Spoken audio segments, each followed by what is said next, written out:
News city ગુજરાતીમાં આપનું સ્વાગત છે અને આપની સાથે હું છું મિત્તલ ખાણિયા। સૌપ્રથમ વાત કરીશું કબૂતરબાજીની।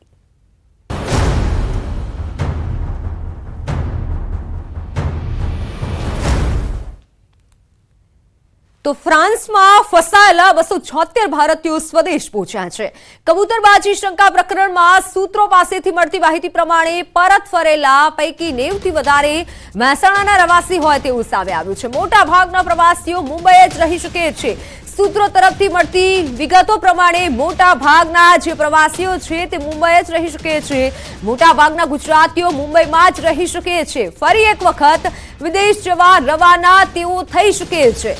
ઘણા પ્રવાસીઓ એજન્ટોને પૈસાની વ્યવસ્થા કરી આપી તો એજન્ટોએ પણ ખર્ચ કર્યો હોઈ શકે છે। હાલ તો સૂત્રો તરફથી આ વિગતો મળી રહી છે। ગેરકાયદેસર રીતે આ તમામ ભારતીયો અન્ય દેશમાં ગયા હતા અને ત્યાંથી હવે પરત ફર્યા છે। તમારી સાથે સંવાદદાતા કેતન જોડાઈ ચૂક્યા છે, જેમની પાસેથી વધુ વિગતો જાણીશું। કેતન, હાલ આપની પાસે શું વધુ વિગતો મળી રહી છે? જે પણ પ્રવાસીઓ ખાસ કરી ગુજરાતી આવ્યા છે તો શું તેઓ ગુજરાતમાં પરત ફરી શકે છે કે ફરી તે દેશમાં જઈ શકે છે? ચોક્કસથી મિત્તલ જણાવી દઉં કે મહેસાણા જિલ્લા સહિત ગુજરાતના અનેક જે લોકો હોય છે તે આ રીતે જે વિદેશ હોય છે જતા હોય છે। વિદેશ જવા માટે તેઓ લાખો રૂપિયા એજન્ટને આપતા હોય છે। તેના માટે ખાસ કરીને તેઓ પોતાનું જે મધ્યમ પરિવાર હોય છે તેઓ આ જે પૈસાની વ્યવસ્થા કરવા માટે પોતાની જમીન જાયદાદ સહિતના જે વસ્તુ હોય છે તે ગીરવે મૂકતી હોય છે અથવા તો તે વેચાણ કરી અને આ જે રકમ હોય છે તે આપતી હોય છે। એટલે કે જો આ લોકો ફરીવાર જે પોતાના ગામ આવે તો ચોક્કસથી તેમને આર્થિક જે સંકળામણી હોય એટલે આર્થિક સ્થિતિનો સામનો કરવાનો વારો આવી શકે છે। એટલે એવું બની શકે છે કે મોટાભાગના જે લોકો હોય છે કે જેમને એજન્ટને પૈસા આપ્યા હોય તે ત્યાં મુંબઈ રહી શકે છે અથવા તો તેઓ કેટલાક લોકો પરત પણ આવી શકે છે અને થોડા દિવસ બાદ ફરી વખત આ રસ્તે અથવા અન્ય કોઈ રસ્તે બીજા જે વિદેશ જવાનું પસંદ કરી શકે છે। પરંતુ હાલ સુધી આ મામલે કોઈ પણ જે માહિતી હોય છે તે મળી શકી નથી કે આ જે 276 જેટલા જે લોકો હોય છે જે મુંબઈ એરપોર્ટ પર ઉતર્યા છે તેમાંથી ગુજરાતીઓ કેટલા છે, મહેસાણા જિલ્લાના કેટલા છે। હાલ જે સરકારી તંત્ર દ્વારા આ મામલે કોઈ પણ ખુલાસો કરવામાં આવ્યો નથી, પણ સમગ્ર જે મામલો હોય છે તે ચર્ચાઈ રહ્યા છે। એટલે કે હાલ અનુમાન લગાવવામાં આવી રહ્યું છે કે આવું હોઈ શકે છે, પરંતુ જ્યારે આ જે લોકો હોય છે તે એરપોર્ટ પર ઉતર્યા છે ત્યારબાદ જે એજન્સીઓ હોય છે તેમના દ્વારા પૂછપરછ પણ કરવામાં આવી હોઈ શકે છે અથવા તેમને પોતાના જે ગામ હોય છે ત્યાં પરત પણ મોકલવામાં આવી શકે। એટલે હાલ જે વાત કરવામાં આવે તો આ તમામ જે વસ્તુ હોય છે અનુમાન લગાવવામાં આવી રહ્યું છે, પરંતુ હાલ સુધી કોઈ આ મામલે જે માહિતી હોય છે જે તંત્ર દ્વારા માહિતી આપવામાં આવી રહી છે કે કોઈ સરકારી તંત્ર દ્વારા કઈ એજન્સી દ્વારા જો માહિતી આપવામાં આવી છે એવી કોઈ પણ માહિતી હજી સુધી કોઈને આપવામાં આવી નથી, હજી સુધી કોઈને માહિતી મળી નથી। એટલે હાલ અનુમાન લગાવવામાં આવી રહ્યા છે કે આ જે લોકો હોય છે તેમાંથી કેટલાક લોકો પોતાના ગામ પરત ફરી શકે છે, કેટલાક લોકો મુંબઈ પણ રહી શકે છે, તો કેટલાક લોકો ફરી એક વખત થોડા દિવસ બાદ ફરી વખત કોઈ રસ્તે વિદેશ જવાની શક્યતા પણ રહેલી છે કે બીજા રસ્તે પણ તેઓ વિદેશ જઈ શકે છે। જી બિલકુલ બિલકુલ કેતન, આભાર સમગ્ર માહિતી બદલ। તો હાલ જો વાત કરવામાં આવે આ તમામ વિદેશમાં ફરી પરત જઈ શકે છે અને હાલ તો મુંબઈ રહી શકે છે, ફરી એક વખત તેઓ વિદેશમાં જઈ શકે છે। સૂત્રો તરફથી મળતી માહિતી પ્રમાણે જોકે સવાલ એ પણ થાય છે કે આ સમગ્ર કબૂતરબાજી પાછળ માસ્ટરમાઇન્ડ કોણ છે અને કોણ આ તમામ લોકોને મોકલતું હતું? મોટા ભાગના પ્રવાસીઓ હાલ તો મુંબઈમાં જ રહે તેવી સૂત્ર તરફથી માહિતી મળી રહી છે। ફરી એક વખત વિદેશ જવા માટે આ તમામ ભારતીયો મુંબઈમાં રહી શકે છે અને ફરી એક વખત વિદેશમાં જઈ શકે છે। હાલ અનેક સવાલ થઈ રહ્યા છે, જોકે ગુજરાતના પણ 90 થી વધારે હાલ ભારતીયો હોય તેવું સામે આવ્યું છે। ફ્રાન્સમાં રોકી દેવાયેલા ભારતીયો સ્વદેશ પહોંચ્યા છે। મુંબઈ એરપોર્ટ પર 276 ભારતીયો પહોંચ્યા। પરત ફરનારાઓમાં મોટા ભાગના ગુજરાતીઓ હોય તેવું સામે આવ્યું છે। મોટા ભાગના પ્રવાસીઓ પોતાની રીતે વતન પહોંચી જશે। માનવ તસ્કરીની શંકાએ ફ્રાન્સમાં વિમાન રોકી દેવાયું હતું। 303 પ્રવાસીઓ સાથેનું આ વિમાન ફ્રાન્સ એરપોર્ટ પર રોકી દેવાયું હતું। માનવ તસ્કરીની શંકાએ પ્રવાસીઓની પૂછપરછ થઈ હતી। શંકાસ્પદ ન જણાતા ગઈકાલે વિમાનને પરત મોકલાયું હતું।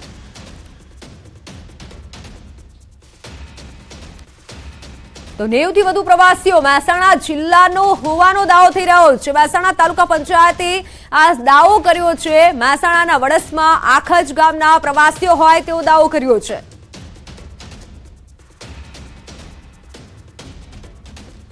અને આ તમામ પ્રવાસીઓ દુબઈથી રોમેનિયન ચાર્ટર વિમાનથી નિકારાગુઆ જઈ રહ્યા હતા અને તે સમયે ફ્રાન્સના વેટ્રી એરપોર્ટ પર આ વિમાન ઈંધણ ભરવા લેન્ડ થયું હતું અને તે બાદ ફ્રાન્સ એજન્સીને માનવ તસ્કરીની શંકાએ આ વિમાનને 3 દિવસ સુધી એરપોર્ટ પર રોકી રાખ્યું હતું. જોકે ન્યાયિક પ્રક્રિયા પૂર્ણ થયા બાદ કોઈ શંકાસ્પદ વાત ન મળતા વિમાનને પરત મોકલવાનો નિર્ણય લેવાયો હતો. ભારતીયોને સ્વદેશ મોકલવાના નિર્ણય પર ફ્રાન્સ સ્થિત ભારતીય દૂતાવાસે પણ ફ્રાન્સ એજન્સીનો આભાર માન્યો છે. फ्रांस में जिस रोमानियन फ्लाइट को पकड़ा गया था मानव तस्करी के चलते और जहां पर 303 भारतीयों को रखा गया था उसे आज भारत लौटा दिया गया है. मैं इस वक्त मुंबई के इंटरनेशनल एयरपोर्ट पर मौजूद हूं. आपको अगर तस्वीर दिखाऊं तो यहां पर वो फ्लाइट आज सवेरे 4 बजे लैंड हुई है जिसमें 276 भारतीय वापस लौट चुके हैं. आंकड़े 303 लोगों के थे लेकिन 276 वापस लौटे हैं. ऐसे में सवाल खड़ा होता है कि आखिर 27 लोग कहां पर है. तो जानकारी जो सामने आ रही मैं आपको बता दूं कि 303 में से 25 ऐसे लोग हैं जिन्होंने फ्रांस में आवेदन दिया है कि उनको वहीं रहना है. उस प्रक्रिया को वहां पर पूरा किया जा रहा है. वहीं और 2 लोगों की बात की जाए तो 2 लोगों के खिलाफ जो वहां पर कार्रवाई होनी थी मानव तस्करी की वो बाकी थी, जिसके चलते वहां पर उस कार्रवाई के चलते उन्हें वापस नहीं भेजा गया. यानी कुल मिलाकर देखा जाए कि ये बड़ी तस्करी के शक के तहत जिस तरह से फ्रांस में उस फ्लाइट को रोका गया था जिसमें 303 भारतीय थे जो दुबई से जो है फ्रांस गए थे और जहां पर ये पता चला कि बैटरी जो एयरपोर्ट है जहां पर ईंधन बनाना है फ्लाइट में और उसी के चलते उस फ्लाइट को वहां पर रोका गया. जांच की गई तो ये पता चला था कि यहाँ पर मानव तस्करी की जा रही है. ऐसा संदेश अधिकारियों को मिला. फ्रांस के अधिकारी मामले की पूरी जांच किए तो पता चला कि गलत दस्तावेज के चलते कई ऐसे लोग हैं जो गुजरात, पंजाब और दक्षिण भारत के हैं जो फ्रांस और अमेरिका की तरफ जा रहे हैं और इसी वजह से उन सभी लोगों को आज उसी जहाज से वापस भारत यानी मुंबई भेजा गया. यहाँ पर 276 नागरिक जो है वापस लौट चुके हैं लेकिन जिस तरह से मैंने कहा कि 27 लोग अभी भी वापस नहीं लौटे हैं, जिसमें से 25 लोगों ने निवेदन दिया है कि उनको वहीं पर रहना है और बाकी 2 लोगों के खिलाफ जो कार्रवाई थी जांच की वो बाकी थी, जिसके चलते उन्हें वापस नहीं भेजा गया. ऐसे में सबसे बड़ा सवाल ये खड़ा होता है कि बिना किसी पेपर के, बिना किसी दस्तावेज के इतनी भारी संख्या में लोग जा क्यों रहे थे और जा रहे थे तो किसके कहने पे जा रहे थे और इनके पीछे कौन कोऑर्डिनेटर था. क्योंकि दुबई से एक चार्टर्ड प्लेन करके 303 की संख्या में गलत तरीके से फ्रांस में जाना ये अपने आप में बड़ा सवाल है. इन तमाम चीजों को लेकर के अब अथॉरिटीज जो है जांच कर रही हैं और देखना ही होगा कि पूरे मामले में जांच के बाद क्या कुछ मामला सामने आता है. कैमरामैन सरूप जलाल के साथ प्रशांत पांडे, न्यूज 18 मुंबई. फ्रांस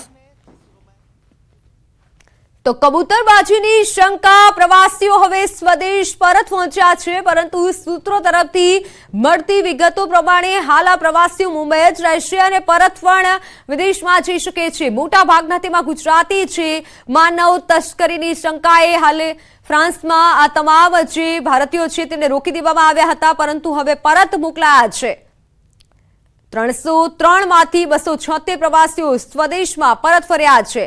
ત્યારે આ સમગ્ર મામલો શું છે તેના પર નજર કરીએ તો ઘણા ગુજરાતના તેવા રહેવાસી છે. 90 થી વધુ પ્રવાસી મહેસાણા જિલ્લાના હોવાનો દાવો કરાઈ રહ્યો છે. મહેસાણાના વડસમાં આખજ ગામના પ્રવાસીઓ હોય તેવો હાલ દાવો કરાયો છે.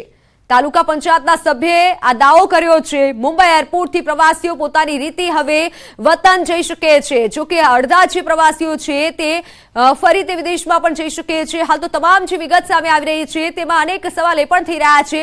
આ તમામ લોકોને કોણ મોકલી રહ્યું હતું વિદેશમાં અને એ પણ જો ગેરકાયદેસર મોકલી રહ્યું હતું તો કાર્યવાહી જે રીતે કરવામાં આવે છે તે પણ થઈ છે અને આ તમામ જે 303 માંથી 276 જે પ્રવાસીઓ છે તેઓને પરત ભારત મોકલી દેવામાં આવ્યા છે. 90 થી વધુ જે પ્રવાસી છે તે મહેસાણાના હોવાનો હાલ દાવો કરાઈ રહ્યો છે. આ દાવો કરી રહ્યું છે મહેસાણા તાલુકા પંચાયતના સભ્યનો આ દાવો છે અને તેઓ દાવો કરી રહ્યા છે કે 90 થી વધુ જે પ્રવાસી છે તે મહેસાણાના હોય તેવું સામે આવ્યું છે. દુબઈથી નિકારાગુઆ જતી ફ્લાઇટનું લેન્ડિંગ થયું અને ત્યાં પ્રવાસીઓ જે ફસાયા હતા તેઓને પકડી લેવામાં આવ્યા હતા, પરંતુ હવે 276 જેટલા પ્રવાસીઓને પરત ભારત મોકલાયા છે. મુંબઈ એરપોર્ટના દ્રશ્યો છે કે જ્યાં આ તમામ જે પ્રવાસીઓ છે તેઓને અમારા સંવાદદાતા દ્વારા પૂછવામાં આવ્યું તો તેઓ ભાગતા જોવા મળ્યા હતા, કારણ કે તેઓ ગેરકાયદેસર જઈ રહ્યા હોય તેવી હાલ વિગતો સામે આવી છે. મુંબઈ એરપોર્ટ પર 276 જેટલા ભારતીયો પહોંચ્યા છે, જ્યારે બાકીના હજુ નિકારાગુઆ છે.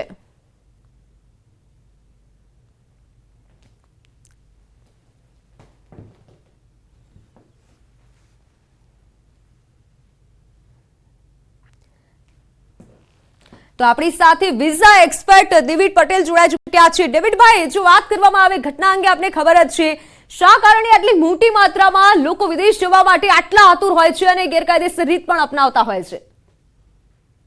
સૌથી પહેલા તો ગેરકાયદેસર રીત એટલે અપનાવતા હોય છે કે એ લોકો એમના આજુબાજુ એજન્ટોથી સરાઉન્ડેડ હોય છે. એજન્ટો જ એમનું માઇન્ડ બ્રેન વોશ કરી દે છે એ કહીને કે તમને 2 નંબરમાં 15 દિવસમાં ગેરંટી સાથે યુએસએ કે કેનેડા કે યુરોપિયન કન્ટ્રીઝમાં પહોંચાડી દેવા આવશે અને ત્યાં જઈને તમે ઢગલો પૈસા કમાઈ શકશો. હવે આ આમ માણસને સાચા નોલેજ આપવા વાળા વ્યક્તિઓ મળતા નથી, કારણ કે એવી જગ્યાએ રહેતા હોય છે, એવી વાર્તાઓ સાંભળતા હોય છે આ એજન્ટ દ્વારા કે 15 દિવસમાં આ ભાઈ પહોંચી ગયો, આ ભાઈ પહોંચી ગયો, જે સાચી નથી હોતી. કારણ કે તમે ગેરકાયદેસર કામ કરવાનું શરૂઆત કરો છો તો એનો પરિણામ ખરાબ જ આવવાનું છે. તો ઘેલછા શેના કારણે હોય છે? કારણ કે એજન્ટો એટલા બધા છે માર્કેટમાં અને આમ માણસનું બ્રેન વોશ કરીને એમના આવી ખોટી અફવાઓ અને ઇન્ફોર્મેશન આપે છે, જેના લીધે આમ માણસ તર્ક શક્તિ ખોવીને આવા ડિસિઝન લેતા હોય છે. બિલકુલ ડેવિડભાઈ, પરંતુ ગલીએ ગલીએ હવે આવા એજન્ટ સક્રિય થયા છે તેવું કહી શકાય, કારણ કે ઘણા બધા એજન્ટ છે જે લોકોનું બ્રેન વોશ કરી નાખે છે, કરોડો રૂપિયા પણ લેતા હોય છે. પરંતુ એ સમગ્ર પ્રોસેસ અમને જણાવશો કે કઈ રીતે ત્યાં મોકલે છે અને ત્યાં પછી શું થાય છે? જો સૌથી પહેલા તો હું ત્યાંનો છું, યુએસ સિટીઝન છું, મને ખબર છે ત્યાં કેટલું શોષણ થતું હોય છે. તમે 2 નંબરમાં પહોંચી જાઓ, ચલો ઇલીગલી પહેલા તો જવાય નહીં, કારણ કે રિસ્ક બહુ હોય છે. પણ તમે કદાચ સક્સેસફુલી ઇલીગલી ત્યાં પહોંચી પણ ગયા તો ત્યાં ગયા પછી તમારું ફ્યુચર શું એનું કોઈ વિચારતું નથી, કારણ કે તમારી જોડે કોઈ લીગલ ડોક્યુમેન્ટ્સ નથી, કોઈ આઈડેન્ટિટી નથી. તો કઈક પ્રોબ્લેમ તમને પડશે. સપોઝ તમારું શોષણ થશે, ત્યાં તમને બહુ જ ઓછા માત્ર પૈસા આપવા આવશે અને તમારી જોડે કામ વધારે લેવામાં આવશે, તો એ શોષણનું રિપોર્ટિંગ તમે ક્યાં કરશો? કારણ કે તમારી જોડે કોઈ જ લીગલ આઈડેન્ટિટી નથી, લીગલ પ્રૂફ નથી, તો તમે લીગલ કાયદેસર ત્યાં ગયા જ નથી, તો તમે કોઈને કોન્ટેક્ટ કરી પણ નહીં શકો કે મારે હેલ્પ જોવે છે, મારા જોડે આ ટ્રબલ આવી છે, મારી શોષણ થાય છે. તમને કોઈ જ હેલ્પ મળશે પણ નહીં, કારણ કે તમે એ વસ્તુ માગી જ નહીં શકો કે તમારા જોડે લીગલ પ્રૂફ નથી કે તમે ત્યાં લીગલ આવ્યા છો. બિલકુલ ડેવિડભાઈ, આભાર આપનો ન્યૂઝ 18 ગુજરાતી સાથે જોડાવા બદલ. તો હાલ જે પ્રમાણે વિગત સામે આવી રહી છે, આ તમામ જે પ્રવાસીઓ છે તેમાંથી 90 થી વધુ જે પ્રવાસી છે તે મહેસાણાના હોય તેવો દાવો કરાઈ રહ્યો છે. મહેસાણા તાલુકા પંચાયતના સભ્યએ આ દાવો કર્યો છે, પરંતુ ગેરકાયદેસર જવાના કિસ્સા અવારનવાર વધી રહ્યા છે. ફરી એકવાર માનવ તસ્કરીની શંકા અને તેમાં ફ્રાન્સમાં વિમાન રોકી દેવામાં આવ્યું હતું અને ત્યારબાદ હાલ આ તમામ ભારતીયો મુંબઈ પરત ફર્યા છે.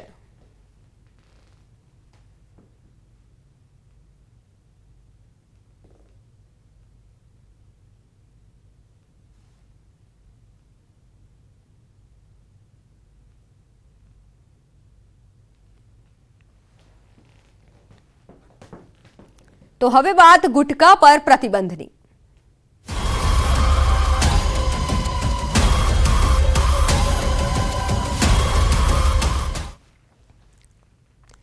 અમદાવાદ મનપા ઓફિસમાં પાન ગુટકા પર પ્રતિબંધ લગાવવામાં આવ્યો છે. અમદાવાદ મનપા કમિશનર એમ થન્નારસનનું ફરમાન એએમસી મુખ્ય કચેરી, ઝોનલ ઓફિસ કે વોર્ડ ઓફિસમાં પાન ગુટકા પર પ્રતિબંધ ફરમાવાયો છે.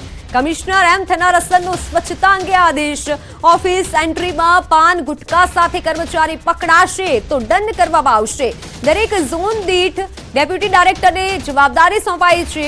ઓફિસના મેઇન ગેટ પર સિક્યુરિટી સ્ટાફ ચેકિંગ કરશે. પાન ગુટકા મળી આવશે તો એએમસીમાં પ્રવેશ નહીં આપવામાં આવે. એએમસી ઓફિસમાં પાન ગુટકા પર બંધી ફરમાવાઈ આવી છે. ત્યારે શું છે રિયાલિટી? રજાઓ પહેલા કમિશનરનું ફરમાન, હાલ શું છે તેની સ્થિતિ? એએમસી ઓફિસમાં ફરમાન અંગે રિયાલિટી ચેક. જ્યારે એએમસીના પરિસરમાં કોઈ ચેકિંગની કાર્યવાહી જોવા ન મળી. એએમસી કમિશનરના આદેશ માત્ર કાગળ પર જોવા મળ્યા. એએમસી ઓફિસમાં પાન ગુટકા પર પ્રતિબંધ ફરમાવાયો છે, પરંતુ એએમસી ઓફિસ પર તેની કોઈ કાર્યવાહી ન જોવા મળી. માત્ર કાગળ પર આ આદેશ જોવા મળ્યો હોય તેવા દ્રશ્યો સામે આવ્યા છે.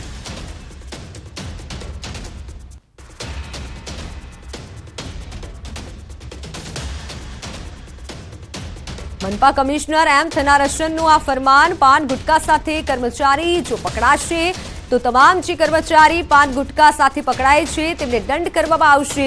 પાન ગુટકા મળી આવશે તો દંડ થશે. મેઇન ગેટ ઉપર સિક્યુરિટી સ્ટાફ ચેકિંગ કરશે. એએમસી ઓફિસમાં પાન ગુટકા પર પ્રતિબંધ લગાવાયો છે. મારી સાથે સંવાદદાતા પ્રણવ પટેલ જોડાઈ ચૂક્યા છે. જી પ્રણવ, હાલ એએમસી ઓફિસમાં કેવા દ્રશ્યો સામે આવ્યા છે? શું ખરેખર જે ફરમાન કરવામાં આવ્યું છે તેનું પાલન થઈ રહ્યું છે?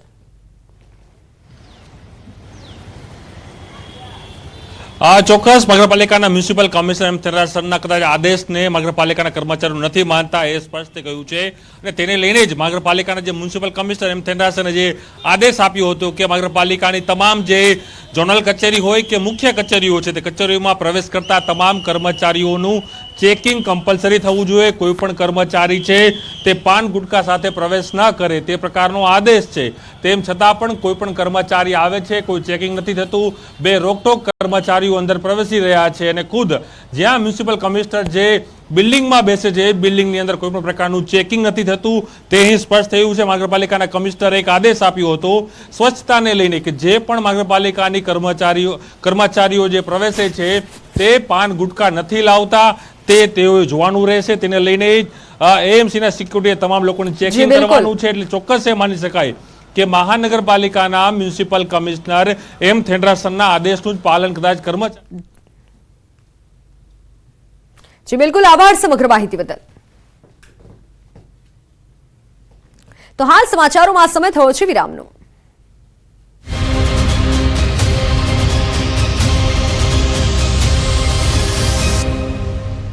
અક્ષર મન में અમદાવાદથી કરી ધરપકડ.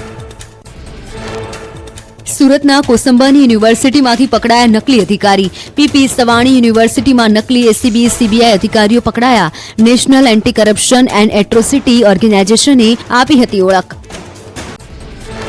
સુરતમાં નકલી ટેલિફોન એક્સચેન્જ પર ગુજરાતી ટીએસસી તવાઈ. સિમ બોક્સની મદદથી ઇન્ટરનેશનલ કોલને લોકલમાં બદલી કૌભાંડ આચરતા મુખ્ય આરોપી દુબઈથી નેટવર્ક ચલાવતો હોવાનો પણ થયો પર્દાફાશ. પોલીસે 31 સિમ કાર્ડ જપ્ત કરવાની સાથે બે આરોપીઓની પણ ધરપકડ કરી. આરોપીઓના નામ સૌરભ સરકાર અને બોની ટોપીવાલા હોવાનું સામે આવ્યું. અગાઉ જીગર ટોપીવાલાની એટીએસ દ્વારા કરાઈ હતી ધરપકડ. સુરતમાં પાંડેસરાના વ્યક્તિના નામે ખોટા આર્થિક વ્યવહાર. અખિલેશ યાદવની જાણ બહાર. ડોક્યુમેન્ટના આધારે ખાનગી બેંકના મેનેજર સહિત 4 લોકોએ 3 કરોડના વ્યવહાર કર્યા. કાગળ પર નકલી ફર્મ પણ ઊભું કર્યાનો ખુલાસો. અખિલેશ યાદવે બેંક સ્ટેટમેન્ટ કઢાવતા સમગ્ર મામલો બહાર આવ્યો. ફરિયાદ ખટોદરા પોલીસ મથકમાં નોંધાતા બેંક મેનેજર સહિત 2 આરોપીની ધરપકડ કરી. પોલીસે અન્ય આરોપીઓને પકડવા શોધખોળ હાથ ધરી. વલસાડના પારડીમાં પોલીસે દરોડા પાડી કૂટણખાનું ઝડપ્યું. સંચાલક મહિલા, 3 પરપ્રાંતીય યુવતી સહિત 2 યુવકોની પણ ધરપકડ કરાઈ. છેલ્લા કેટલાક સમયથી કૂટણખાનું ચાલતું હોવાની ફરિયાદ મળતા પોલીસે કાર્યવાહી કરી. બનાસકાંઠામાં ખાણ ખનીજ માફિયા અધિકારીઓની કરતા હતા જાસૂસી. ઘટનાની ગંભીરતાને જોતા એલસીબીને સોંપાઈ તપાસ. ખાણ ખનીજ માફિયા સરકારી ગાડી પર જીપીએસ લગાવી કરતા હતા જાસૂસી.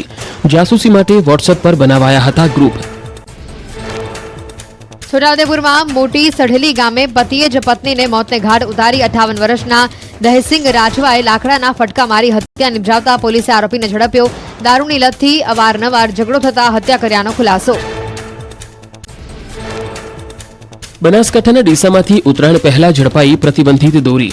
ચામુંડા સિઝન સેન્ટરમાંથી ઝડપી ચાઇનીઝ દોરી. 23 ચાઇનીઝ દોરીનો જથ્થો જપ્ત. ડીસા દક્ષિણ પોલીસે દુકાન માલિકની કરી અટકાયત. બનાસકાંઠાના થરાદમાં મેડિકલ વેસ્ટનો જાહેરમાં જ નિકાલ કરાયો. હાઈવેથી બજાર જવાના માર્ગ ઉપર ખુલ્લામાં મેડિકલ વેસ્ટ ફેંકાતા સ્થાનિકોએ રોષ વ્યક્ત કર્યો. સોસાયટી પાસે મેડિકલ વેસ્ટ ફેંકનારા સામે કાર્યવાહીની માંગ. બનાસકાંઠાના ધાનેરામાં રહેણાંક મકાનમાં બ્લાસ્ટ થયો. મધુસૂદન વિલા નામની સોસાયટીના મકાનમાં બ્લાસ્ટ બાદ લાગી હતી ભીષણ આગ. સમગ્ર ઘટનામાં 2 વ્યક્તિ ગંભીર રીતે દાઝતા સારવાર અર્થે હોસ્પિટલ ખસેડાયા. વહેલી સવારે ચા બનાવવા ગેસ ચાલુ કરતાની સાથે જ ધડાકો થયાનું પીડિતનું નિવેદન. ગેસ સિલિન્ડર લીકેજ થવાના કારણે દુર્ઘટના સર્જાયાનું પ્રાથમિક તારણ. બ્લાસ્ટ એટલો તીવ્ર હતો કે રહેણાંક મકાનની દિવાલ પણ તૂટી ગઈ. બ્લાસ્ટ થવાની સત્ય હકીકત જાણવા ધાનેરા પોલીસે અરજી લઈ તપાસ હાથ ધરી. ગેસ એજન્સી દ્વારા પણ ગેસ સિલિન્ડર સહિત સગડી અને સરસામાનની તપાસ કરાઈ. તપાસ બાદ બ્લાસ્ટનું સાચું કારણ સામે આવશે. સુરતના કતારગામ જીઆઈડીસીમાં ગેસની બોટલમાં બ્લાસ્ટ થતા 4 લોકો ઇજાગ્રસ્ત. ઇજાગ્રસ્તોને સારવાર માટે લઈ જવાયા. ગેસ રિફિલિંગ સમયે બ્લાસ્ટ થયો. પોલીસે હાથ ધરી તપાસ. સુરતના ડિંડોલીમાં ડમ્પર ચાલકે એક મોપેડ સહિત રિક્ષાને અડફેટે લીધી. મોપેડ પર સવાર 72 વર્ષીય વૃદ્ધનું ઘટનાસ્થળ પર મોત થયું. અકસ્માત સર્જી ફરાર થનાર ડમ્પર ચાલકને પકડવા પોલીસે કવાયત હાથ ધરી. બનાસકાંઠાના ધાનેરાના શ્રદ્ધાળુઓને રાજસ્થાનના બાડમેરમાં અકસ્માત. એકનું મોત, 6 લોકો ઇજાગ્રસ્ત. રાજસ્થાનના રામદેવરાથી દર્શન કરી પરત ફરી રહ્યા હતા શ્રદ્ધાળુ. પાટણના સરસ્વતીમાં ગંભીર અકસ્માત. બેકાબુ ડમ્પર દિવાલ તોડી ઘરમાં ઘૂસ્યું. દુર્ઘટનામાં એક યુવક ઇજાગ્રસ્ત, જ્યારે 4 ભેંસના મોત. ડમ્પર ઘરમાં ઘૂસતા ઘરવખરીને નુકસાન. સદનસીબે પરિવારનો આબાદ બચાવ. સાબરકાંઠાના વિજયનગરમાં કુવામાંથી યુવકનો મૃતદેહ મળ્યો. ટિંટારણ પાટિયા પાસેનો અવાવરુ કુવામાંથી દઢવાવ ગામના યુવકનો મૃતદેહ બહાર કઢાયો. પોલીસે યુવકના મોત અંગે વધુ તપાસ હાથ ધરી. વર્ષના અંતે ગુજરાતમાં માવઠું થવાની અંબલાદ.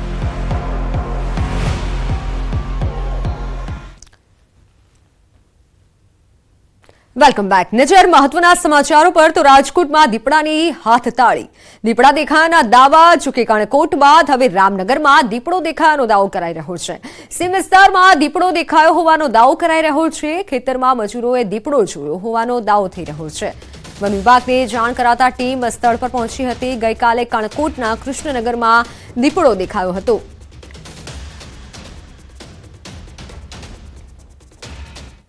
તમારી સાથે સંવાદદાતા હાર્દિક જોડાઈ ચૂક્યા છે. હાર્દિક, હાલ વન વિભાગ દ્વારા દીપડાને પકડવા માટે કેવી કાર્યવાહી કરવામાં આવી રહી છે?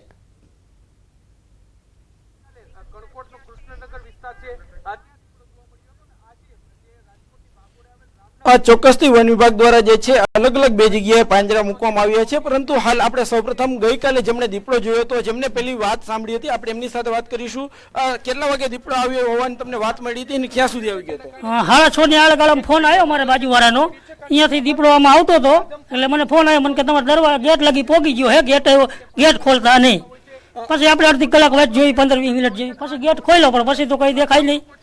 ખાસ કેવી બીક લાગી હતી? કેટલા વાગે? એટલે પછી તો ઘરમાં કરી ગયા હતા. પછી 15 મિનિટ ઘરમાં રહ્યા. પછી બાઈને બધી પાટી તપાસ કર્યું. પછી જોયું આ બાજુ ફરતો હોંકરો છે. પછી ગામના માજી સરપંચ છે આપણી સાથે. શું કહેશો, તમારા ગામમાં હવે દીપડો આવી રહ્યો છે, કેટલા પશુપાલકો છે અને કેવું વાતાવરણ હતું દીપડાના સમાચાર મળ્યા? કાલ તો બધા રાતે ભયનો માહોલ હતો અને જાણ કરી હતી આ મજૂરે અમને ગ્રામવાસીઓને. એટલે ગ્રામવાસીઓ બધા દોડીને અહીંયા તપાસમાં આવ્યા હતા. વન વિભાગની ટીમ આવી હતી. એ બધાએ તપાસ કરી ત્યારે કઈ મળ્યું નહોતું. પછી ચોક્કસથી હવે જે છે ગામ આંગણે દીપડો આવી ગયો. વન વિભાગ પાસે શું અપેક્ષા? ઝડપથી પકડાઈ જાય એવી અપેક્ષા છે. આ ચોક્કસથી દીપડો જે જગ્યાએ આવ્યો હતો તે પુલના દ્રશ્યો કેમેરામેનને કહીશું, વિનંતી કરીશ કે એ બતાવવાનો પ્રયાસ કરે. ખાસ કરીને આ જે સીમ વિસ્તાર છે, આ સીમ વિસ્તારમાં જે છે ગઈકાલે દીપડો દેખાયો હતો. આ જે પુલ જે છે ત્યાં ગઈકાલે ત્યાં સુધી દીપડો આવી ચૂક્યો હતો. ખાસ કરીને વાત કરવામાં આવે તો આ જે છે પુલ ઉપર દીપડો આવી ગયો હતો. જ્યારે સ્થાનિક લોકોએ જાણ કરી હતી વન વિભાગની ટીમ પણ પહોંચી હતી. ખાસ કરીને કહી શકાય કે આ સીમ વિસ્તારમાં દીપડો આવતા ગ્રામ્ય જે સીમ વિસ્તારમાં રહેતા લોકોમાં પણ કંઈક ડરનો માહોલ જોવા મળી રહ્યો હતો. દીપડો જે છે ગઈકાલે પણ કણકોટ પાસે આવી ગયો હતો. ત્યાંથી 7 કિલોમીટર દૂર રામનગર વિસ્તારમાં પણ આ જે સીમ વિસ્તાર છે તે દીપડાની ચહલ પહલ જોવા મળી હતી. ખાસ કરીને જે છે ગ્રામ્યના લોકોમાં પણ કંઈક ચિંતાનો વાતાવરણ જોવા મળી રહ્યું છે. ગામના લોકો એક જ આશા રાખી રહ્યા છે કે વન વિભાગ તાત્કાલિક દીપડાને પકડે. બિલકુલ હાર્દિક, આભાર માહિતી બદલ. તો ખેતરમાં દીપડા દેખાયાનો દાવો થઈ રહ્યો છે. દીપડો દેખાયો તેવો હાલ દાવો કરવામાં આવી રહ્યો છે. જો કે દીપડાએ હાથતાળી આપી છે. વન વિભાગ પણ ઘટના સ્થળે પહોંચ્યું છે. પાંજરું મૂકવામાં આવ્યું છે અને સ્થળ પર પહોંચી તપાસ હાથ ધરવામાં આવી છે.